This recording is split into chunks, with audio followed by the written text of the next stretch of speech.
अस्सलाम वालेकुम असरार साहब। वालेकुम अस्सलाम नजीब साहब। जी। असरार साहब, आज हमारा इस सीरीज का जो है कंक्लूडिंग प्रोग्राम है इंशाल्लाह।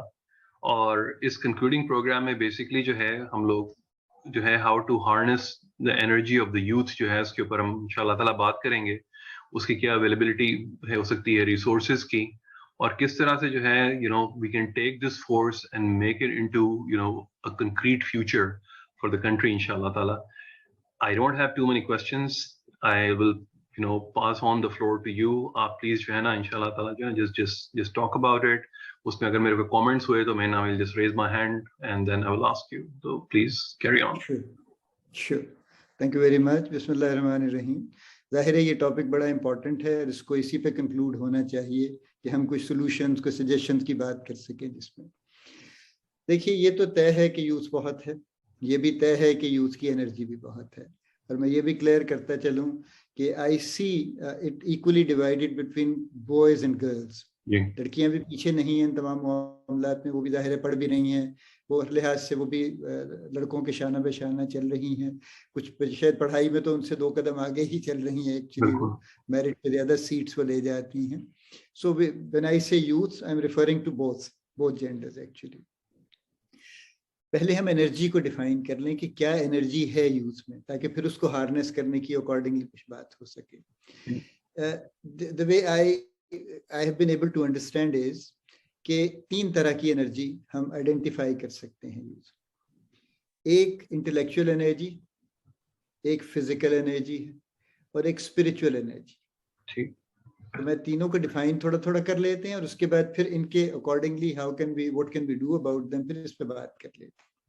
देखिए, इंटेलेक्चुअल एनर्जी से मेरी मुराद ये है कि ये जो जनरेशन्स हैं, जो करंट जनरेशन्स हैं, इनके माइंड उन जनरेशन्स की निस्बत जो इनसे पहले होके जा चुकी हैं ज़्यादा शार्प, क्योंकि इनकी ओरिएंटेशन बेहतर है। इन्होंने जो गैजेट्स देखी हैं, जिस तरह से ये काम कर रहे हैं, उस तरह से they have to be more intelligent and they have to be more sharp in mind.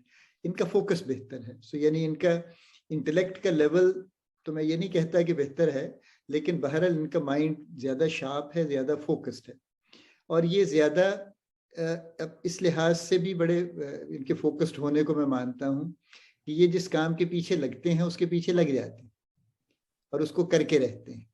यानी ये भी इनका एक है कि ये खासी ऑब्जेक्टिविटी इनकी बड़ी अच्छी है। So they have good intellect, they have good focus, they are resilient also, कि जब ये कोई जल्दी से हार नहीं मानते, कुछ ना कुछ अपने लगे रहते हैं, करने की कोशिश जारी रखते हैं अपनी। और फिर ये कि ऑब्जेक्टिविटी अच्छी है इनकी, और ये जो भी करने की कोशिश करते हैं उसको फिर जारी रखते हैं टिल द एंड, कि जब तक वो अचीव ना हो जाए।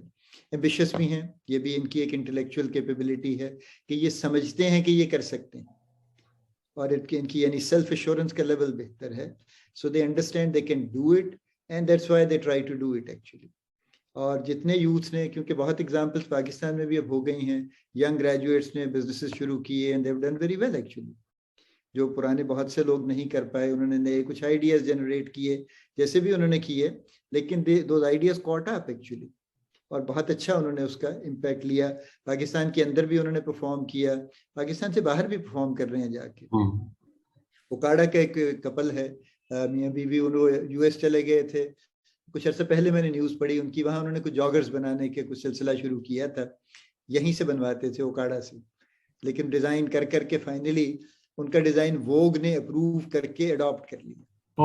उनके साथ एक 10 साल का कॉन्ट्रैक्ट कर लिया माशाल्लाह। तो उनका यानी एकदम से स्केल चेंज हो गया उनकी चीज़ों का। तो उस लिहाज से ये है, इनमें यानी इनका इंटेलेक्चुअल लेवल अच्छा है। मैं सुपीरियर कहूँगा इसको compare to the previous generation actually, क्योंकि इनकी एक्सपोजर बहुत है। अच्छा, इनका नॉलेज अच्छा है, क्योंकि ये बड़ी इन्फॉर्म्ड जनरेशन है, हर तरह की इंफॉर्मेशन हर जगह से अवेलेबल है, उससे कुछ कन्फ्यूजन भी फैलती है, इंफॉर्मेशन ओवरलोड भी होता है, लेकिन बहरहाल ओवरऑल इंफॉर्मेशन का लेवल अच्छा है। कुछ लोग कंटेस्ट करते हैं कि जी नॉलेज अच्छा नहीं है, इंफॉर्मेशन और नॉलेज अलग चीज़ें हैं, और इंफॉर्मेशन का मतलब नॉलेज नहीं है। आई फुली एग्री, ऐसा ही है, there are finer differences between the two, लेकिन बहरहाल इंफॉर्मेशन इनकी अच्छी और नॉलेज सीख करने की ख्वाहिश भी है इनकी। ये इनकी इंटेलेक्चुअल एनर्जी। अब जब हम इस प्रोफाइल को सामने रखते हैं तो हम इनकी इंटेलेक्चुअल एनर्जी को हार्नेस करने या उसको किसी चैनलाइज करने के लिए क्या कर रहे हैं, कोई ख़ास नहीं कर रहे, क्या कर सकते हैं। अच्छा, कुछ चीजें थी जो पहले हुआ करती थी और जो बहुत इंटेलेक्चुअल स्टिमुलेशन दिया करती थी। जैसे कॉलेजेस में हमेशा एक डिबेट सोसाइटी होती थी, डिबेट्स हुआ करती थी regular, with in the college भी होती थी इंग्लिश उर्दू डिबेट, और इंटर कॉलेजिएट भी होती थी। फिर इसी तरह से कोई ना कोई लिटरेरी सोसाइटी हुआ करती थी कॉलेजेस में ज़रूर, जिसमें कुछ लिटरेरी एक्टिविटी, और कुछ नहीं तो किसी का मजमून बैठ के पढ़ लेते थे, किसी की नज़्म गज़ल पढ़ लेते थे, उस पर कुछ गुफ्तगू कर लेते थे, वो ज़रूर हुआ करती थी। साइंस सोसाइटी ज़रूर हुआ करती थी, जिसमें कोई साइंटिफिक कोई ना कोई डिस्कशन चल रही होती थी। यूनियंस का एक कॉन्सेप्ट था, जिसमें यूनियन के इलेक्शन भी होते थे, और वो नॉर्मली न्यूट्रल इलेक्शन अक्सर जगहों पे होते थे, और उसकी वजह से भी लोगों में एक अवेयरनेस आती थी और अपने राइट्स और इस तरह की चीज़ों की बात होती थी। अच्छा, इससे ऊपर के लेवल पे आए तो देयर वर फोरम्स अवेलेबल, जहाँ पे लार्जर स्केल पे लिटरेरी एक्टिविटीज, आर्टिस्टिक एक्टिविटीज ये ओपनली चल रही थी। यानी ऑल पाकिस्तान मुशायराज भी होते थे, ऑल पाकिस्तान म्यूजिक कॉन्फ्रेंस भी होती थी। हयात अहमद खान मरहूम कई साल उसको कंडक्ट करते रहे हैं, और बहुत जबरदस्त जाहिर वो गैदरिंग इकट्ठी करते थे, और पूरा को 3-4 दिन का प्रोग्राम उनका चलता था वहाँ पे। इसी तरह से यानी पपेट शो है तो वो बाकायदा 3-4 दिन चलता था, रफ़ी पीर वाले करते थे। तो बहुत तरह की यानी ऐसी चैनलाइज करने वाली चीजें थी जहाँ पे लोगों का इंटेलेक्ट यूज होता था। अब वो सारे एवेन्यूज समहाउ स्टॉप हो गए हैं, किसी ने स्टॉप किए हैं, खुद ब खुद हो गए हैं। ये एक ऐसा सब्जेक्ट है जिसपे आई कैंट रियली से कि क्या हुआ है उनको, लेकिन हो गए। अच्छा, इनको दोबारा से रिवाइव करने की जरूरत है। I was very happy to read a news, ये कोई 2 हफ्ते पहले की बात है, सिंध असेंबली ने revival of the student union का बिल पास कर लिया जी। तो उन्होंने कहा है कि जिस सिंध में अब जो स्टूडेंट यूनियन थी वो बहाल हो जाएंगी वहां पे। चले, वो जो भी उसका मामला होगा, इंटेंट तो जो भी होगा, इंटेंट पे हमेशा से हमें कुछ ना कुछ एतराज रहता है, लेकिन चले एक एक्टिविटी तो शुरू होगी। लेकिन उसके साथ ही जितने इंटेलेक्चुअल परस्यूट्स हैं ये सब के सब रिवाइव होने चाहिए। इसमें बहुत बहुत सारा ऐसा अपॉर्चुनिटी ऐसे निकलेगी जिससे यूथ की एनर्जी यूज होगी और यूजफुल कामों में यूज होगी। एक और बहुत बड़ा एरिया है हमारा जिसपे हमारे पास फैसिलिटीज अवेलेबल हैं और बहुत सारा इक्विपमेंट अवेलेबल है, वो है रिसर्च एंड डेवलपमेंट का सिलसिला जी। यानी हमारे यहाँ कुछ सेंटर ऑफ एक्सीलेंसेस भी बने, they are very heavily equipped, I must say that. यानी उनके पास लेटेस्ट इक्विपमेंट्स बड़े बड़े महंगे मौजूद हैं, काम नहीं हो रहा वहाँ पे उस तरह से। ओके। और वो इक्विपमेंट्स रादर वो अनयूटिलाइज्ड पड़े हैं, बस ऐसे ही है, कोई पूछने वाला नहीं है उनको।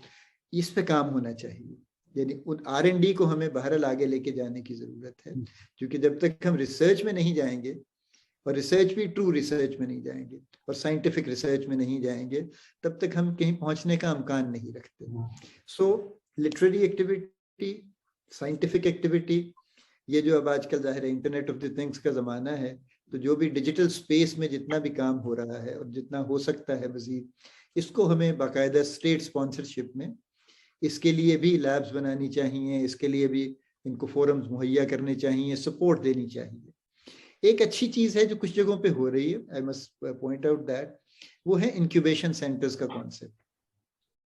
ये नेटसोल एक कंपनी है जो यूएस में लिस्टेड भी है नैस्डैक पे, हमारी सबसे पुरानी आईटी की कंपनी है, सॉफ्टवेयर हाउस। और उसके अलावा लम्स का भी एक इंक्यूबेशन सेंटर है। उसके अलावा भी कुछ इंक्यूबेशन सेंटर्स है जिनका कॉन्सेप्ट ये है बुनियादी तौर पे कि वो यूथ को इनवाइट करते हैं कि आप अपने अपने प्रोजेक्ट्स लेके आइए, और वो प्रोजेक्ट्स को फिर वो इवेल्युएट करते हैं, उसमें से जो वर्केबल बेहतर प्रोजेक्ट्स हैं उनको पिक करते हैं, उनको फिर वो सपोर्ट करते हैं, यानी उनको टेक्निकल सपोर्ट देते हैं, उस प्रोजेक्ट की शक्ल सूरत ठीक करते हैं, उनको और जिस तरह की सपोर्ट चाहिए, फाइनेंशियल सपोर्ट भी कुछ ना कुछ करते हैं उनको, और उसके बाद वो प्रोजेक्ट जमीन पे उतर आते हैं। तो एक बहुत बड़ी सपोर्ट है जो चल रही है। तो इंक्यूबेशन सेंटर्स का कॉन्सेप्ट बहुत अच्छा है, इसको मजीद बेहतर होना चाहिए। मुझे भी इत्तेफाक हुआ, नेटसोल ने एक मरतबा मुझे इनवाइट किया था, उनके कोई 10 लोग थे जो उन्होंने फाइनलिस्ट थे उनके इंक्यूबेशन सेंटर के, तो we had a long discussion with each one of them. उनके हर किसी का प्रोजेक्ट हमने देखा, उनसे गुफ्तगू की कि क्या है, उन्होंने खुद प्रेजेंट किए अपने प्रोजेक्ट के, फाइनलिस्ट थे। अच्छे प्रोजेक्ट बच्चे सोच रहे हैं और अच्छा काम कर रहे हैं वहाँ पे। तो ये एक और बड़ा एरिया है जहाँ पे इनकी इंटेलेक्चुअल एनर्जी को हार्नेस किया जा सकता है। इससे जाहिर है उनको ना सिर्फ ये कि उनका इंटेलेक्ट यूज होगा, बल्कि they will actually become productive also ना, in terms of finances, they will earn money. That's true. तो वो भी बेहतर हो जाएगा मामला उनका। सो ये हैं चीजें जो कि मेरे ख्याल में करनी चाहिए, और ये बड़ी डूएबल है, इसमें से कोई चीज ऐसी नहीं है जो डूएबल नहीं है। असरार साहब, बहुत सारी चीजें अवेलेबल हैं, ये सब हो सकता है। जी, इसमें आपने जो जिक्र किया उसमें एक सवाल आता है कि हमारे बचपन में Neelam Ghar was a must see for the whole family. उसके बाद फिर लाहौर में कसौटी था एक, आपको याद होगा। जी बिल्कुल, कसौटी तो ऑफ कोर्स लेजेंडरी प्रोग्राम था। फिर पंजाबी में टाकरा था जो दिलदार परवेज भट्टी साहब का था। और इस तरह से बहुत सारे और जो है क्विज शोज जो है टीवी पे आते थे जहां the whole family used to gather. और उसमें जो है फिर एक तरह से एक इंट्रीग भी होती थी, घर में कोई आदमी जो है उस सवाल का जवाब दे सकता है कि नहीं। एक तो वो था। दूसरा एक कॉन्सेप्ट था जिस तरह चाय खाना का कॉन्सेप्ट था कि वहां पे एक जगह है, वहां पे जाके आपको पता है वहां पे इंटेलेक्चुअल्स बैठे हुए हैं, आपको कुछ नहीं करना, आपको खामोशी से वहां जाके बैठ जाना है और जाके सिर्फ उनकी बातें सुननी है। और उनकी बातों का ही असर जो है वो खुशबू की तरह ऐसे होता था कि मीनो कि you would get completely covered with it by the time you come back you are intellectually at another level। दूसरा ये। तीसरा जो है बहुत सारे हमारे जो अदीब थे, इशफाक साहब की तरह से, इशफाक अहमद साहब की तरह, उनके घर पे जाविया होता था। ये चीजें इज देयर अ पॉसिबिलिटी। और ये कि आप कह रहे हैं असरार साहब के we want to create practical steps कि इन सब चीजों को हम लोग किसी तरह से छोटे पैमाने के ऊपर वर्चुअल वर्ल्ड में ला सकते हैं। अब तो बड़ा आसान है ना, वर्चुअल वर्ल्ड में लाना बड़ा आसान है। किसी को रिक्वेस्ट कर लें, वो आ जाएंगे, लोग भी वर्चुअली प्रेजेंट हो जाएंगे, गुफ्तगू हो जाएगी, फिजिकली इकट्ठे होने की जरूरत नहीं है। आजकल तो ये बहुत बहुत बड़ी पॉसिबिलिटी है। ये इसको करना चाहिए रिवाइव इस बात को। यानी अभी भी जो लोग ऐसे हैं जो कुछ कंट्रीब्यूट कर सकते हैं, जो अच्छी बात कर सकते हैं, उनकी अच्छी बात लोगों तक पहुंचनी चाहिए। उसको पहुंचाने का कोई तरीका होना चाहिए, कोई फोरम ऐसा डिजिटल फोरम हो, वर्चुअल हो, उसके जरिए से उनको लेके आया जाए और वो उनको इनवाइट किया जाए और आ जाएंगे। आई एम श्योर वो आ जाएंगे, इतना बड़ा कोई मसला नहीं है। जैसे मैंने पहले कहा था ना, कम कम रह गए हैं लोग, बड़े लोग बहुत से चले गए हैं, लेकिन भारत ऐसा भी नहीं है कि दुनिया खाली हो गई है, मजीद लोग भी आ ही रहे हैं कुछ ना कुछ। तो जो भी हैं उनको बाहर लाना चाहिए। तो ये जितनी भी इस तरह की चीजें, इनको रिवाइव करने की जरूरत है। तो मेरे ख्याल में असरार साहब, इस हमने ये जो रिकॉर्डिंग्स की हैं 3 दिन, मैंने आपका वक्त लिया है, इसको I think we have to make it into a real project, impact करके। इवन हम लोग कुछ यूथ को जो है पाकिस्तान में इनवाइट करते हैं, और कुछ लोगों को इनवाइट करके लेट्स ट्राई टू सी कि जो है कि टू फाइंड आउट कि जो है ना कि व्हाट आर देयर चैलेंजेस। और इसको लेके जो है अगर हम लोग, मुझको नहीं पता कि हमारे मीडिया में, क्योंकि चैनल्स के अंदर तो टॉक शो बहुत मशहूर है और वो कॉमेडी शो मशहूर है, मगर मैंने पिछले 20-25 साल से कोई क्विज कंपटीशन नहीं देखा मैंने। नहीं, काफी वो होते हैं, किसी एक को कभी कर लेते हैं, जैसे कर लिया उससे रिलेट करके, या और इस तरह का कोई, लेकिन वो उस तरह से नहीं है जो वो हुआ करते थे, उस तरह का कोई प्रोग्राम अब नहीं आता जी। तो I mean I would request के जो है ना कि इंशाल्लाह ताला जो है ना, I mean we will work together कि इसको फिर आगे कैसे लेके जाते हैं इंशाल्लाह। दूसरी चीज जो है, मैं I want your opinion on another aspect के, वो आपने ठीक कहा कि इंक्यूबेशन सेंटर्स के अंदर जो है वो स्टार्टअप प्रोजेक्ट्स की जो है आइडिएशन होती है, सब होती है, मगर ये जरूरी नहीं है कि हम लोग हर जगह जहाँ पे इकट्ठे हों उसका एक फाइनेंशियल एस्पेक्ट हो। ट्रू क्योंकि इंटेलेक्चुअलिज्म जो है और फाइनेंशियल के साथ अगर उसके साथ जोड़ देंगे तो at the end of the day जो कारोबारी बन जाता है। तो उसके लिए जो है, I mean do you think we can do something about it कि जहाँ पे लोग आके सिर्फ जो है, आई मीन जिस क्लैश ऑफ आइडियाज जो है वो सिर्फ हो रहे हो। हाँ, देखिए ना, यंग एंटरप्रेन्योर्स कॉन्फ्रेंस होती है हर साल, एक लम्स करवाता है। ओके। यंग एंटरप्रेन्योर्स को इनवाइट करते हैं, वो अपने अपने प्रोजेक्ट्स का बयान करते हैं, एक ज्यूरी बिठाते हैं, और वो ज्यूरी फिर कुछ फैसला करती है, यानी उसकी रैंकिंग करती है उस तरह से।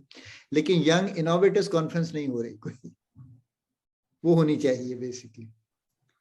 और मैंने जैसे कहा ना, ये इसलिए डूएबल हैं कि ऐसे प्लेटफॉर्म्स अवेलेबल हैं जहां से ये चीजें हो सकती हैं। यानी जहां यंग एंटरप्रेन्योर्स कॉन्फ्रेंस हो सकती है, वहां पे यंग इनोवेटर्स कॉन्फ्रेंस भी हो सकती है। स्टेट की स्पॉन्सरशिप में भी थोड़ा बहुत काम हो सकता है ना। हमारे पास हॉल्स हैं, कन्वेंशन सेंटर्स हैं, प्लेसेस हैं where we can gather together and we can do a lot of talk together and do present a lot of things, you know. तो ये है, आपकी बात से आई फुली एग्री कि इस पे कुछ करने की जरूरत है प्रैक्टिकली। हम अपने लेवल पे कुछ छोटा मोटा करने की कोशिश करते रहते हैं।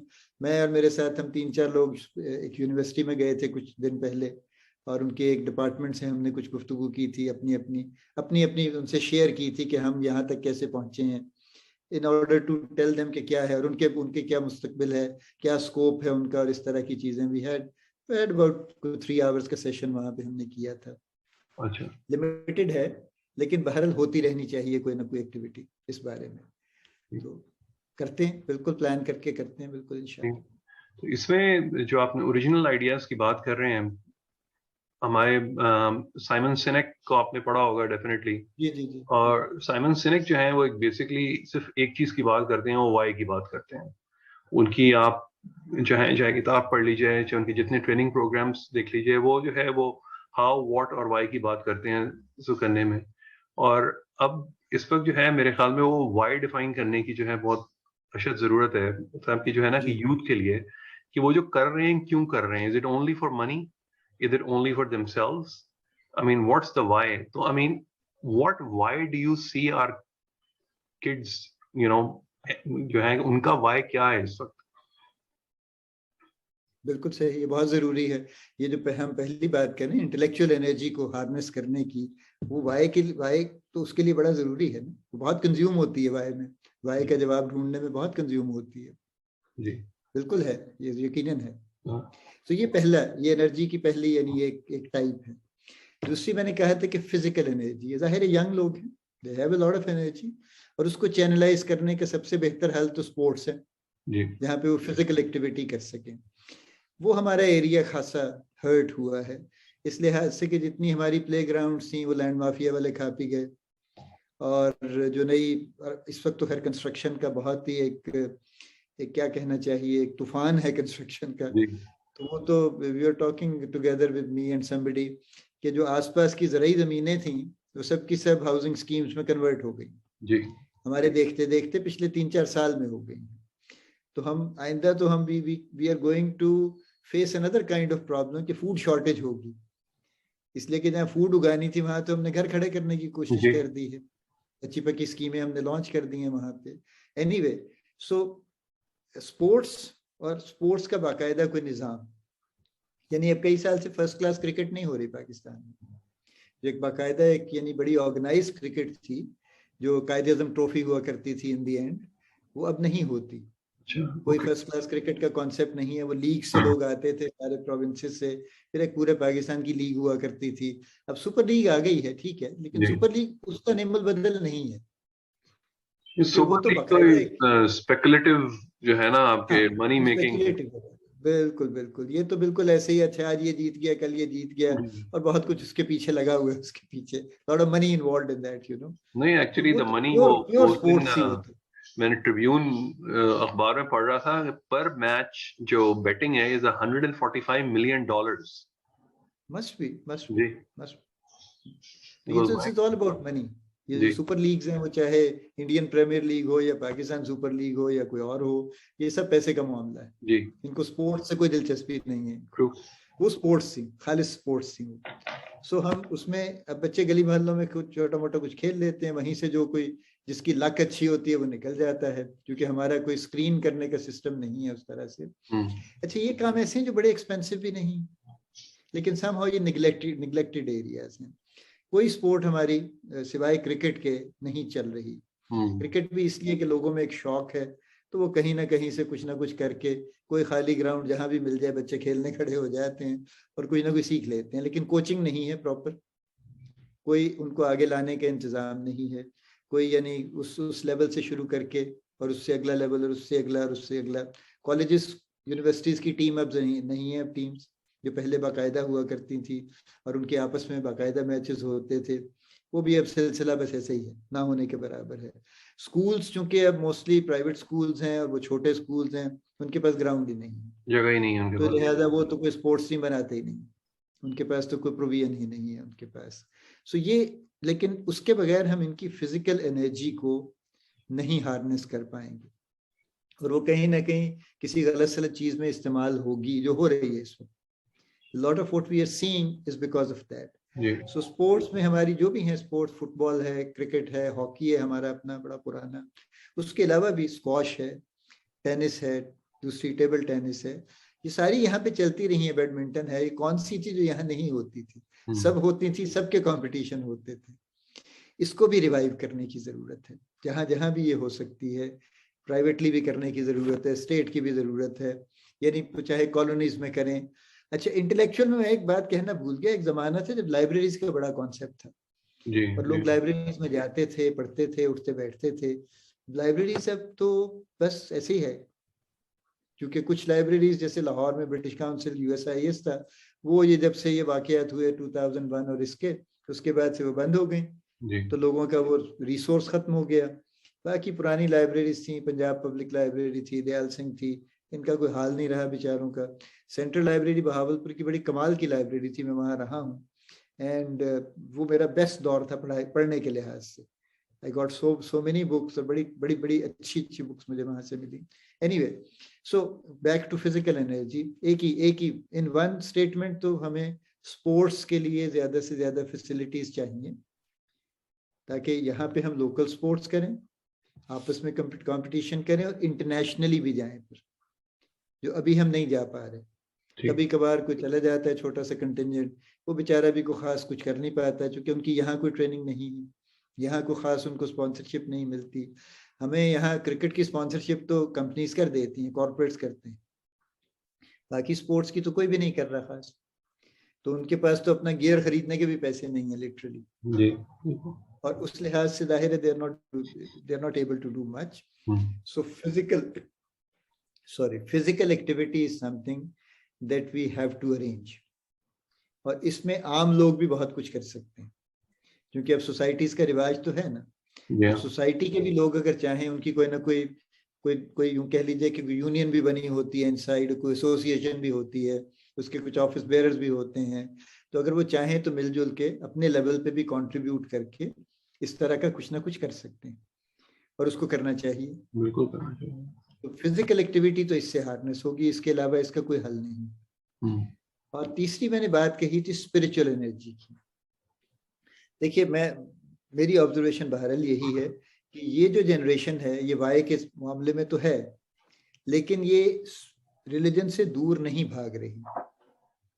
दे want to be religious actually, more and more youth. मैं अपनी यूथ के जमाने से कंपेयर करूं तो आज की यूथ प्रोपोर्शनेटली बहुत ज्यादा रिलीजियस ओरिएंटेड है, definitely. Okay. And they want to align with religion. They don't want to go away from religion. इस वक्त मेजॉरिटी ये है एक्चुअली। और जो मैंने पहले बात कही थी कि वो फिर कोई जमात उनको पकड़ लेती है, या कुछ हैं जो अपने इंडिपेंडेंटली कुछ समझ लेते हैं और अपने इंडिपेंडेंटली चलते रहते हैं, ये भी एक एरिया है जहाँ पे काम करने की जरूरत है। कुछ असल में देखें, सोशल मीडिया के फायदे भी बहुत हैं, लेकिन दूसरा प्रॉब्लम ये है कि जिसका जी चाहता है, जो चाहता है वो बोलने खड़ा हो जाता है, और वो क्लिप आ जाता है, वो क्लिप फिर व्हाट्सएप पे चला जाता है, वो लाखों लोगों तक पहुंच जाता है। अब मैं क्लिप ना तो किसी को भेजता तो नहीं हूँ, लेकिन मेरे पास आते बहुत हैं, तो मैं अक्सर नहीं देखता, लेकिन कभी कभार कोई देख भी लेता हूँ। बड़े बड़े यानी अच्छे नहीं है, ऐसे हैं जो नहीं होने चाहिए। ऐसी गुफ्तगू है उसमें, बड़े माकूल लोगों की भी गुफ्तगू है, मौलवियों की भी गुफ्तगू है, दूसरे लोगों की भी गुफ्तगू है, जो बिल्कुल जिस पे सख्त एतराज किया जा सकता है। लेकिन क्या करेंगे आप, अब एक 17, 18, 16 साल का बच्चा अगर वो गुफ्तगू सुन रहा है तो he can get influenced by that quite easily, चूंकि उसको बाकी बातों का पता नहीं है उसको। तो और ये वैसे नजर भी आता है, फिजिकली भी नजर आता है लोगों से इंटरेक्शन के अंदर। अब आई रियली डोंट नो, चूंकि ये इस वक्त ये एक बहरहाल एक प्रॉब्लम है कि जो ये एलिमेंट है राइट का और अल्ट्रा राइट का, इनकी पावर बहुत है इस वक्त, और ये खासी फोर्स में है, और ये स्टेट भी इनका को खास कुछ नहीं कर पाती, वो भी नॉर्मली इनके साथ कॉम्प्रोमाइज ही करती है। सो किसी तरह से भी इसको क्या करें, काउंटर नैरेटिव दे सकते हैं, that is the only possibility. कि जो उनका नैरेटिव है उसके अगेंस्ट एक बेहतर नैरेटिव जो बैलेंस्ड है, जैसे कल आप एक साहब की बात कर रहे थे, तो एक बेहतर नैरेटिव दें, एक एक बाकायदा यानी एविडेंस बेस्ड नैरेटिव दें, बाकायदा लॉजिक बेस्ड नैरेटिव दें उनको, और उनको बताने की कोशिश करें कि ये है और ये नहीं है, और उसको सिंपल रखें। आपने अमेरिका में वो इमाम हमजा यूसुफ हैं, उनको सुना होगा आपने? जी मैंने सुना। जी, तो उनका कल जो है किसी ने मुझे एक प्रोग्राम भेजा था, वो 7 डेडली सिंस के ऊपर जो है एक प्रोग्राम कर रहे हैं, और उसमें उन्होंने इनवाइट किया हुआ था एक जर्मन प्रोफेसर थी थियोलॉजी की, I mean of course you know Roman Catholic. एक तो सब मैं आपसे वो क्लिप शेयर करता हूँ, क्लिप तो नहीं है, वो तकरीबन 1.5 घंटे का प्रोग्राम है। The level of respect Imam Hamza Yusuf was giving that lady, calling her कि जो है ना, I'm just your apprentice and you are the teacher. वो आपको सुन के इतना अच्छा लगता है कि कि this was the kind of respect that students used to give to their teachers. Although she is Christian, and he is considered as an authority in the Islamic world. के मुझको मालूम है कि जब ये मिडल ईस्ट में आते हैं तो अरब इनके आगे प्रॉपरली अरबी जो है ना सोच के बोलते हैं, क्योंकि he is a master in जाहिली अरबिक पोइट्री। उसमें वो बात करते करते जो है उन्होंने कहा था कि जो है ना कि one of the greatest sins which he considers is the sin of inaction.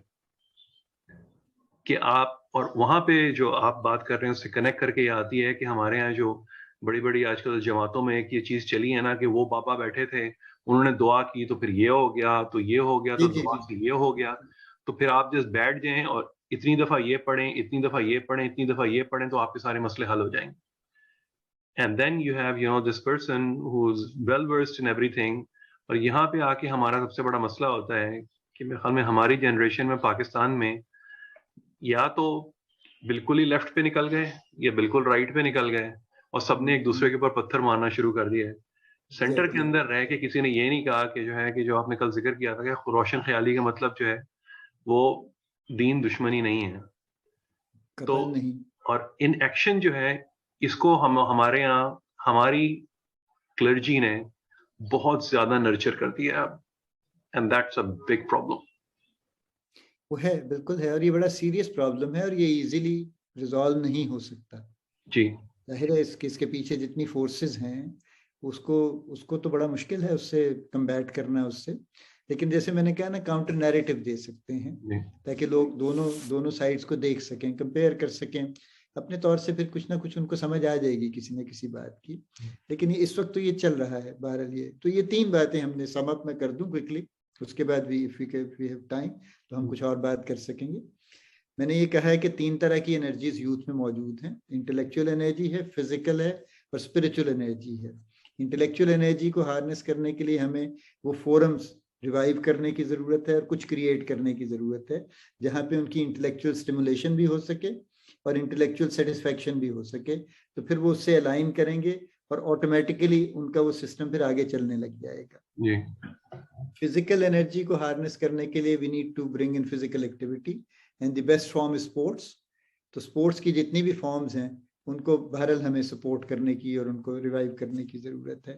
और थर्ड जो है, जो स्पिरिचुअल एनर्जी है, वो बहरहाल वो भी बड़ी पावरफुल एनर्जी है और वो इस वक्त बड़ी मौजूद है, वो कम नहीं है इस वक्त। और उसके लिए चूंकि बहरहाल ऐसी फोर्सेस भी चल रही हैं जो उसको किसी और तरफ लेके जा रही हैं, ले जाना चाहती हैं, तो कुछ काउंटर नैरेटिव देना ज़रूरी है वहाँ पे। एक बैलेंस व्यू, एक सेंटर राइट का व्यू देना ज़रूरी है वहाँ पे कि ये भी है, this is more logic based actually. इस पे भी गौर करने की ज़रूरत है। ये है जो thanks a lot for summing it up. I mean time almost हमारा खत्म हो रहा है। मैं सिर्फ इसमें आपसे ये रिक्वेस्ट करूंगा कि जो है कि आप और आपके साथी और जितना कुछ मैं कंट्रीब्यूट कर सकता हूँ कि let's not just keep it as a talk, कि टॉक इज चीप, बात कर ली खत्म हो गई, रोल ये जो है ना कल ये मसला था वो मसला था, उसके बाद फिर बात खत्म हो जाती है। Let's take it into action. बहुत से लोग हैं उस चीज को आगे लेके जा रहे हैं, इवन चाहे एक स्टेप हम इसको आगे लेके चले जाएं, कोई इंस्टीट्यूट हो, कोई जगह हो जहाँ पे बच्चे आके किसी से बात कर सकें। बहुत से दफा इस तरह होता है कि जिस तरह नुमान अली खान है अमेरिका में, उन्होंने कहा था कि जो है ना कि the reason that he became this, I mean he is a known linguist of Arabic language और कुरान पे काम करते हैं, कि he had no connection with religion. और उनको उनकी यूनिवर्सिटी के अंदर जो है मुस्लिम स्टूडेंट एसोसिएशन ने इनवाइट किया था, और कहते हैं जब वहां पे गए तो वहां कोई नहीं आया था वहां 2 लड़के बैठे थे और उन्होंने कहा कि अच्छा कुछ नहीं करो, आके पिज्जा खा लो, कुछ सुनने की बात जरूरत नहीं है। तो उसने कहा I was getting free pizza so might as well. तो उन्होंने फ्री पिज्जा से, और आज वो नुमान अली खान बन गए हैं जिनको लाखों लोग सुनते हैं। सिर्फ एक फोरम खोलने की जरूरत है, और इंशाल्लाह ताला आपके साथ जो है ना, I mean will work together with it and very soon इंशाल्लाह will try to bring it forward.